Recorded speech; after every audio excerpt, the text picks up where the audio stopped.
আসসালামু আলাইকুম। সুপ্রিয় দর্শক শ্রোতা ভাই এবং বন্ধুরা, এই ভিডিওতে আপনাদের সাথে পরিচয় করিয়ে দেব ভারতের আসাম কামরূপ কামাখ্যা থেকে দীর্ঘ 14 বছর প্রশিক্ষণপ্রাপ্ত মহিলা তান্ত্রিক কবিরাজ খাদিজা আক্তার এখন মানুষের সেবায় বাংলাদেশে স্থান করিতেছে। এবারে হোয়াটসঅ্যাপ পেয়ে যাবেন, চাইলে নেট থেকেও যোগাযোগ করতে পারবেন।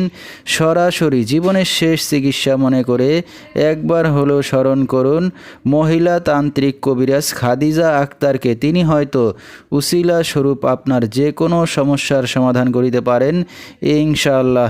এবারে জানিয়ে দেব তিনি যে সকল রোগের চিকিৎসার সমাধান করে থাকেন তার কিছু বিবরণ। স্বামী স্ত্রী অমিল, পারিবারিক অশান্তি, বিয়ে শাদী হয় না, নিঃসন্তান, অক্ষমতা, জিনের আসর, মানসিক কষ্ট, দুশ্মন ও শত্রুকে বশ করা, প্রেম ভালোবাসায় ব্যর্থ হয়ে যারা ভুগছেন তাদেরকে ফিরিয়ে আনা হয়। যে কোনো শুভ কাজে বাধা, ব্যবসা বাণিজ্যে শনির বাধা, যে কোনো অসাধ্য কাজকে সাধ্য করে দেওয়া হয়।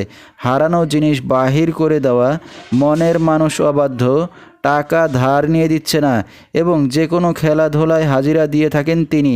আল্লাহর রহমতে যত বড় সমস্যা হোক না কেন সমাধান করে থাকেন 24 থেকে 72 ঘন্টার মধ্যে এবং দেশে বিদেশে কুরিয়ার সার্ভিসের মাধ্যমে তাবিজ তদবির পাঠিয়ে থাকেন।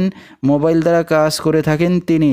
তার বর্তমান ঠিকানা সিলেট জাফলং খাসিয়াপুঞ্জি। তো দর্শক, আমরা শুনতেছিলাম মহিলা তান্ত্রিক কবিরাজ খাদিজা আক্তার, তার কিছু চিকিৎসা সমবিবরণ। বিস্তারিত জানতে সরাসরি যোগাযোগ করবেন, ভিডিওর স্ক্রিনে মোবাইল নাম্বারটি দিয়ে দেওয়া হয়েছে। তো দর্শক, আজকের মতো এখানেই শেষ করছি। আল্লাহ হাফেজ।